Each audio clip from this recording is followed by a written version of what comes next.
আসসালামু আলাইকুম রহমতুল্লাহি ওবরকাতুহু। সম্মানিত দর্শক, আমেরিকা আসলে এই মুহূর্তে বাংলাদেশের কাছে কি চাচ্ছে? বর্তমান তারেক রহমান সাহেবের যে সরকার, এই সরকারের সঙ্গে আমেরিকার সম্পর্ক কেমন?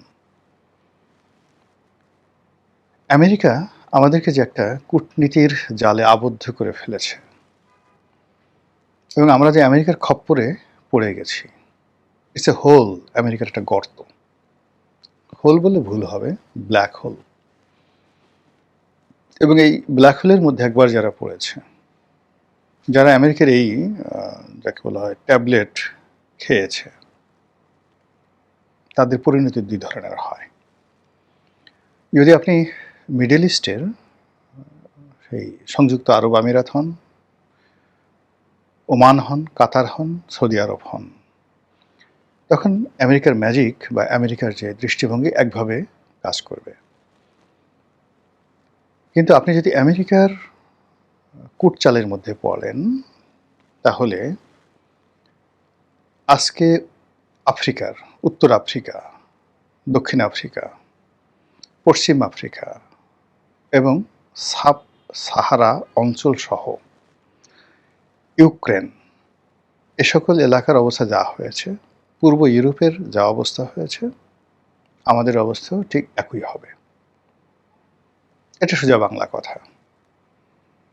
আর হোল আর ব্ল্যাক হোল, অন্ধকার একটা গুহা, সেটা ব্ল্যাক হোল নয়।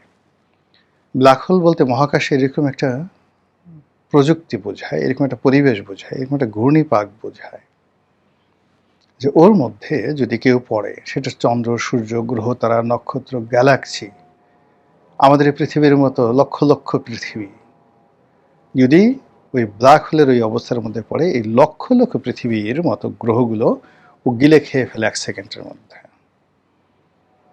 তো আমেরিকা সারা পৃথিবীতে যে এখন প্রভাব বিস্তার করেছে, তো তার ব্ল্যাক হোল, আমেরিকার তৈরি কোনো ব্ল্যাক হোলের মধ্যে যদি বাংলাদেশের মতো একটা রাষ্ট্র পড়ে এবং সেই রাষ্ট্রের পেছনে যদি চীনের মতো বৃহত্তর কোনো শক্তি না থাকে, রাশিয়ার মতো বৃহত্তর কোনো শক্তি না থাকে, জাস্ট গিলে খাবে, জাস্ট গিলে খেয়ে ফেলবে। তো সেই ফাঁদের মধ্যে আমরা পড়ে গেছি।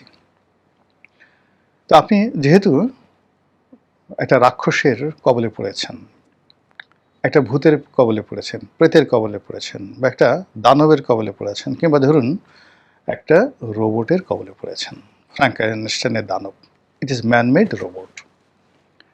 তো সেক্ষেত্রে আপনার কি লাগবে যদি বাঁচতে হয়? আপনাকে ওই রোবটের প্রযুক্তি জানতে হবে, রাক্ষসের সেই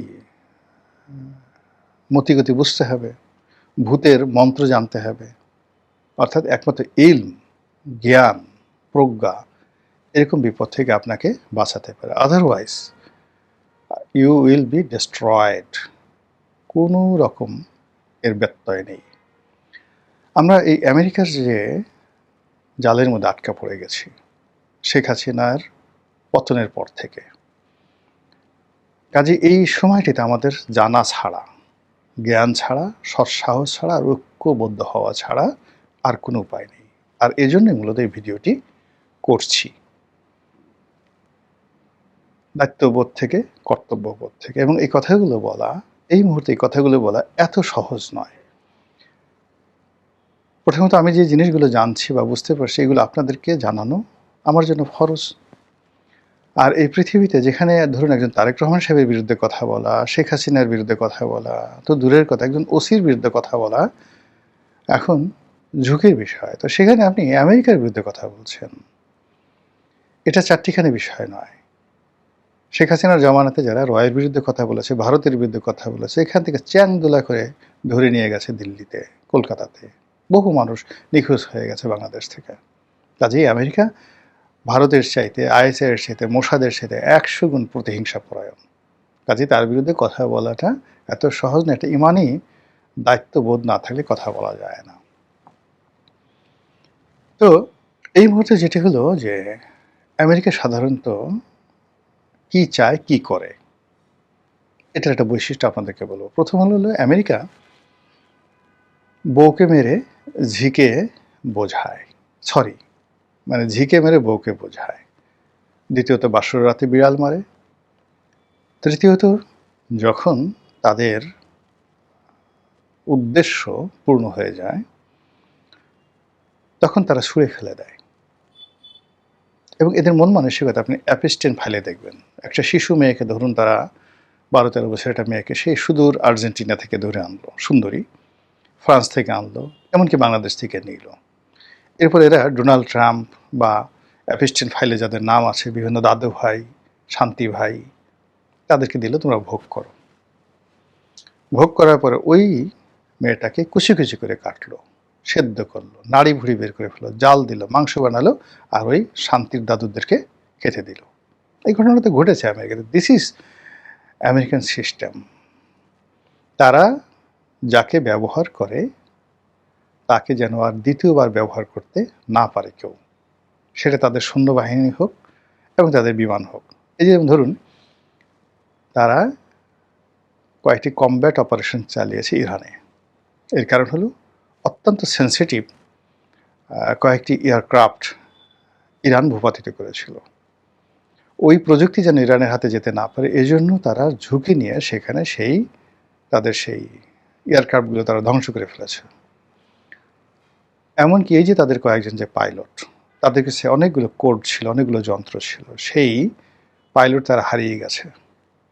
হারানোর পরে সেই পাইলটদেরকে তারা খুঁজে বের করেছে এবং যাদেরকে উদ্ধার করতে পারেনি তাদেরকে ওখানে তারা মেরে আসছে, যেন ইরানিদের হাতে পড়ে এই তাদের যে গোপন তথ্য না যায়। এজন্য আমেরিকা তার কোনো তাবেদারকে বাঁচিয়ে রাখে না। আমেরিকা তার তাবেদারকে কখনো ক্ষমতায় রাখে না। তার দ্বারা তারা সবসময় 2-3টি গেম রাখে। যার দ্বারা তারা অপকর্ম করায়, রেজিম চেঞ্জ করায়, তাকে জীবিত রাখে না, ক্ষমতায় রাখে না, এবং তাকে, যাকে বলা হয়, বিশেষ নজরদারিতে রাখা হয়। আপনি ধরুন, এই যে বাংলাদেশের ব্যাপারে সবচেয়ে বেশি যে কাজগুলো করছে ডোনাল্ড ট্রাম্প, না ডোনাল্ড লু, ট্রাম্প প্রশাসনের ক্ষমতায় সে সবার আগে ডোনাল্ড লুকে নাই করে দিয়েছে। আছে ডোনাল্ড লুয়ের কোনো নামগন্ধ? কোথাও আপনি দেখতে পাবেন না। ও কথা বললি তার অবস্থা শেষ, ওর টিকিটই আপনি খুঁজে পাবেন না। 2 নম্বর হলো যে ডোনাল্ড লুয়ের সঙ্গে যে সমস্ত বাংলাদেশের আমেরিকান এজেন্ট, দালাল, এদের প্রত্যেকটা লোকরে তারা শেষ করে দেবে, সামাজিকভাবে, অর্থনৈতিকভাবে, রাজনৈতিকভাবে, এবং এমন একটা ভীতিকর অবস্থা তৈরি করবে যে ওই সময়টাতে যে নোংরা কাজগুলো তারা করেছে, কোনো আমেরিকান এজেন্ট যেন কখনো সামনে এসে কথা বলতে না পারে, যেন হাল্লা রাজার মতো তাদের জিহ্বাটা কেটে দেওয়া হবে। ওই সময়টাতে যে সকল সাংবাদিক, যে সকল বুদ্ধিজীবী, যে সকল ব্যবসায়ী, যে সকল সরকারি কর্মকর্তা, যে সকল সামরিক কর্মকর্তা আমেরিকার এজেন্ট হয়ে এই পুরো রেজিম চেঞ্জের ব্যাপারে গোপন আতাত করেছে, এদের একটা লোককেও আমেরিকা বাংলাদেশে দাঁড়াতে দেবে না, কোনো ভালো জায়গাতে তাদেরকে দেবে না, তাদের সামনে কোনো মাইক থাকবে না, তাদেরকে তছনছ করে ছেড়ে দেবে। এবং এর মধ্যে অনেকগুলো লোক, জাস্ট আমি বলছি, তারা তো আমেরিকার পলিসিগুলো জানে না। না জানার কারণে এখন তারা হয়তো কেউ আমেরিকা ছেড়ে ভারতের দালাল হয়েছে, কেউ হয়তো বিএনপির দালাল হয়েছে, কেউ হয়তো কোনো দালাল হয়নি, তারা এখনও আমেরিকার সাথে তাদের ভাবসাব আছে। কিন্তু আমেরিকা যেই দিন শেখ হাসিনা পতন হয়েছে, সেই দিন ডোনাল্ড লু সহ তার যত সেট ছিল বাংলাদেশে, প্রত্যেকটাকে তারা ব্ল্যাকলিস্ট করে ফেলেছে এবং এদের কাউকে দ্বিতীয়বার ইউজ করা হবে না। তারা নতুন, মানে যারা করবে তাদের জন্য নতুন রিক্রুটমেন্ট তারা করবে, আর পুরনো যেগুলো আছে ওল্ড হ্যাজার্ড, তাদের সবাইকে তারা কোরবানি করবে, কুচি কুচি করবে, নির্বিষ করবে, অথবা আতঙ্কে তাদের ডায়াবেটিস বানিয়ে দেবে। এই জন্য 80-র দশকের একজন মার্কিন এজেন্ট, একজন মার্কিন দালাল, একজন মার্কিন সিআইএর এজেন্ট আপনি কাউকেই বাংলাদেশে খুঁজে পাবেন না। তারা নেই, নামগন্ধ নেই, কেউ জানেন না। কিন্তু এখনও এই যে জুলাই আগস্ট বিপ্লবের সময় যে সকল আমেরিকার সঙ্গে যাদের দহরম মহরম হয়েছে এবং যারা আমেরিকার টাকা খেয়েছেন, যারা আমেরিকার টাকা খেয়ে বগল বাজিয়েছেন, তাদের সবার কপালে শনির দশা ঘুরছে। এই গেল এক, এটা আমেরিকার চরিত্র সারা দুনিয়াতে। 2 নম্বর হলো যে তারা কতগুলো স্বার্থ আদায় করার জন্য একটা সেট দাঁড়া করায়। ফার্স্ট সেট, এখন এখানে ফার্স্ট সেট কি ডক্টর মোহাম্মদ ইউনূস না বিএনপি? This the things. তারা প্রথম সেট যাদেরকে দ্বারা এই টার্গেট ফুলফিল করে, ফার্স্ট ইনফ্যান্ট্রি যাদেরকে প্রথম পদাতিক, এটাকে তারা সরিয়ে ফেলে। সরিয়ে ফেলে তারা করে কি দ্বিতীয় বা তৃতীয় টায়ারে তারা কাউকে পছন্দ করে এবং সর্বশেষ তারা ঘুরে ফিরে পুরনো প্রেমিকের কাছে ফিরে যায়। যেমন আফগানিস্তানের তালেবান তাদের সৃষ্টি। এই তালেবানকে আবার তারাই ধ্বংস করেছে, করে এখানে হামিদ কারজাই এনেছে, আশরাফ থানি এনেছে, পাকিস্তান এনেছে, ভারতকে ওখানে জায়গা দিয়েছে এবং শেষমেশ সবাইকে তাড়িয়ে আবার সেই তালেবানদের হাতে ক্ষমতা তুলে দিয়েছে। তো সেই দিক থেকে এটা কেন সে কাজটা করছে? এই কাজটা করছে যে ওখানে তাদের যে স্বার্থগুলো, সেই স্বার্থগুলো তালেবানরা যত সুন্দরভাবে দিতে পারবে অন্য কেউ দিতে পারবে না। আর বাকি তালেবানদেরকে তারা বুঝিয়ে দিয়েছে এবং তালেবানরা যদি এই কাজগুলো করে, একটা ট্রু শব্দ করার মতো যে প্রতিপক্ষ, এটা তারা আমেরিকানরা রাখেননি। তো কাজেই বাংলাদেশে যে আমেরিকার যে স্বার্থগুলো রয়েছে, সেই স্বার্থগুলো নিয়ে তারা এইভাবে একটা দুটো তারা টায়ার কাজ করবে, থার্ড টায়ারে তারা তাদের পুরনো বন্ধুর কাছে ফিরে যাবে এবং পুরনো বন্ধুকে দিয়ে যখন তারা বার্মা এক বাস্তবায়ন করবে, তখন এই বাংলাদেশে এটা শব্দ করার কোনো রকম লোক থাকবে না। আর তাদের পুরনো বন্ধুদের যে দেশপ্রেম ছিল, যে কথাবার্তা ছিল, যে সকল ইগো ছিল, সব কিছু মানে রীতিমতো তাদেরকে ইলেকট্রিক শক দিয়ে একটা মানুষের যেমন মেরুদণ্ড বোন ভেঙে ফেলা হয়, ঠিক সেইভাবে তাদেরকে এনে ওইভাবে তাবেদার তৈরি করে তারা পুরো বাংলাদেশকে ইস্ট ইন্ডিয়া কোম্পানির মতো শোষণ করতে থাকবে। এবং যখন তারা কোনো একটা দেশকে এইভাবে টার্গেট করে, অ্যাটলিস্ট 50 ইয়ার্স তাদেরকে শোষণ করে। বাংলাদেশের প্রথম এবং প্রধান যে শক্তি, সেটা হলো জনশক্তি। এটার ভূমির মধ্যে যে বিরল খনিজ রয়েছে, সেই খনিজ, এটার বে অফ বেঙ্গলকে কেন্দ্র করে এটার যে ভৌগোলিক অবস্থান রয়েছে, ভারতের 7টি রাজ্যকে কেন্দ্র করে এখানে যে কৌশলগত অবস্থান রয়েছে বাংলাদেশের, প্রত্যেকটা জিনিসকে ব্যবহার করে ভারত এই অঞ্চলের উপরে তাদের যে আধিপত্য রয়েছে, বাংলাদেশ, তাদের 7 সিস্টার, মায়ানমার, এবং এই অঞ্চলে আপনি অ্যাটলিস্ট কত, বাংলাদেশে 18 কোটি, পশ্চিমবঙ্গে কত লোক বসবাস করে, আর তাদের 7 সিস্টারে কত লোক বসবাস করে, সব মিলিয়ে মায়ানমার সহ প্রায় 80 কোটি মানুষ। এই 80 কোটি মানুষের একটা বিরাট অর্থনীতি, রাজনীতি, এই সংক্রান্ত মার্কেট এবং এই সংক্রান্ত জনসমর্থন এবং এই সংক্রান্ত 80 কোটি মানুষের উপর যদি আপনার একটা পলিটিক্যাল আপনার পাওয়ার থাকে, আপনি পৃথিবীর বহু অঞ্চল শাসন করতে পারবেন। এই বাংলাদেশকে যদি আপনি নিজের অধিক্ষেত্র বানান, তাহলে এর সারাউন্ডিং 80 কোটি মানুষ, কল্পনা করতে পারেন? পুরো মিডল ইস্টে 80 কোটি মানুষ নেই, মধ্যপ্রাচ্যে একত্রে করলে 80 কোটি মানুষ হবে না। এর সঙ্গে উত্তর আফ্রিকা যোগ করলো, মানে লিবিয়া এবং মিশর যোগ করলো, 80 কোটি মানুষ হবে না। ইরানের লোক সংখ্যা কত? খুব অল্প। ইরানকে যোগ করেন না, তাও হবে না।